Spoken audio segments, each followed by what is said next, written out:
All right, man. Drake did a little interview on his little podcast on his YouTube channel called Rap Radar, where at one point, and I'll link all the stuff in the description, the video, the article, and all that. At one point, he was asked about Pusha T and Kanye, and basically, he's still salty about the Pusha T beef.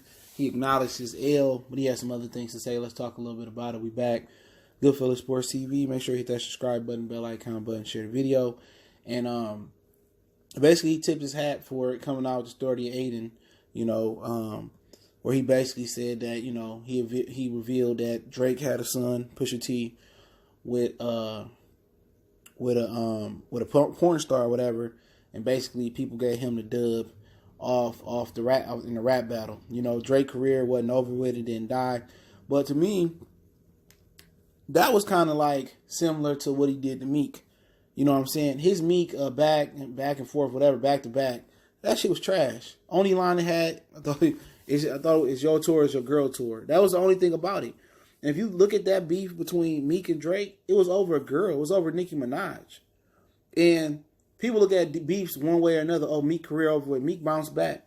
You know what I'm saying? But Meek had the girl, and Drake never got the girl that Drake wanted to marry. See, it depends on which way you're looking at it from. You're looking at it from a fanboy or fangirl standpoint of view. Oh, Drake dissed him, but guess what? Meek walked away with a chick. You know what I'm saying? So, at the end of the day, that is what it is. But he's still kind of salty about Pusha T, and basically said the beef will never be over. And he said that I used to look up to the clips and Pusha T and them, and and when I found out Pusha T wasn't the biggest drug dealer in the world, and I was a kid, I looked up to them, and he was lying in his raps and stuff of that nature. He said, basically, he just idolized the clips because he thought they was rapping about really what they was doing. But really, when you look at it, that's 98% of rappers. If all these rappers were moving bricks and keys like they said they was, the feds will have the penitentiary super stuff. They have double the penitentiaries that they have now. Double the fed spots they have now. But at the end of the day, you lying about your raps, talking about you started from the bottom and now you here. Nigga, you had a pool in the backyard. But the shit that he going off of is a Vlad interview that Malice did, his brother. And he basically said his brother was running streets like he did and selling drugs like he did. He never said that Pusha T was fake. He never said Pusha T didn't sell drugs or Pusha T didn't run the streets.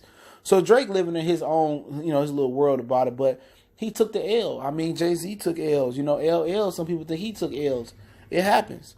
At the end of the day, you still on the top of the game, probably got the most streams or, whatever they go by selling records, you still that guy. You know what I'm saying? People, when you got that Eminem, that crossover popularity, that L ain't gonna matter. Even when you take an L, people gonna then remember it's gonna kind of act like the L didn't happen. But I feel that he don't want to let that L go.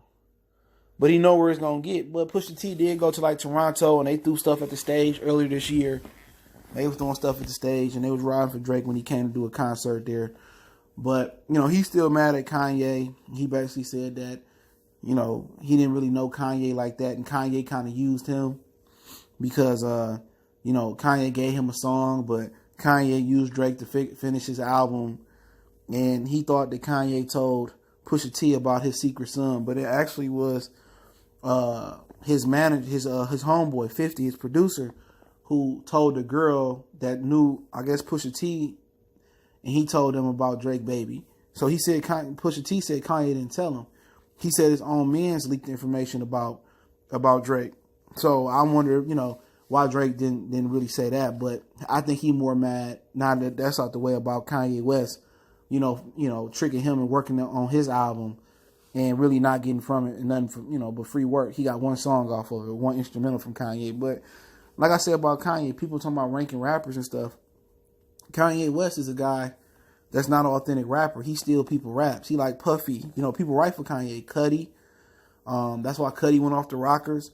I mean, Rhymefest wrote Jesus Walks and a lot of Kanye West earlier work. When you see somebody's style change like Kanye, you can see it in Diddy style. You can see it in any of the rap producer styles, Dr. Dre style. You can tell by the cadence or kind of how the creativity of the rap. Drake, another one. Drake could sound like one guy a minute, then he sound Jamaican, then he sound like he from the South, then he sound from the East Coast. He sound like Kurt Cobain's down there in Houston. these dudes ain't real artists, man. These dudes are just stealing people music or buying people music and sound like somebody else. That's the only way they know how to have longevity.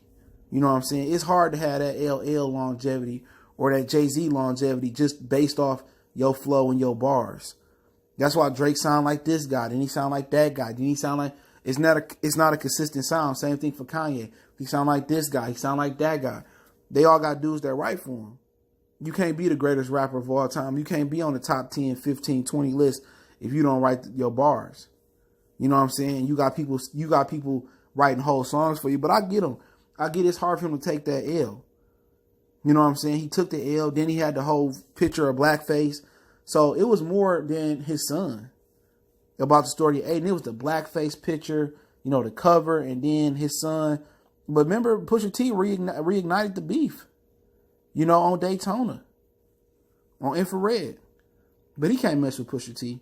You know, Pusha T music trash and Pusha T ain't that good. Like, he just sound like somebody that just can't take that L and take it in stride and move on. No matter how much success he got, he couldn't handle that L. But I feel the beef on Kanye. Kanye used him like he used Cudi, like he used Rhymefest, like he used whoever other artist he used to get through his career. But same thing for Drake. He used Quentin Miller. You know, he used probably a bunch of artists we ain't heard of to get so they didn't get to where they at based off their creative mind. They got to where they at based off a lot of people contributing to their career. But hey, it is what it is. I linked the article in the description, and I linked the interview. It's like 2 hours long that dropped today. But hey, Merry Christmas to everybody, or holidays, whatever you celebrate. Don't forget, we on Facebook, Instagram, Twitter. Reach out to the email if you got business, question, inquiry, sponsorship, video requests. Keep sharing the videos. Want to make a donation to the channel, link subscription. Best way to donate, share the video. Appreciate the support. One time for the one time. It's your boy CJ Goodfellow, Goodfellow Sports TV. Let me know what you feel in the comment section. We go.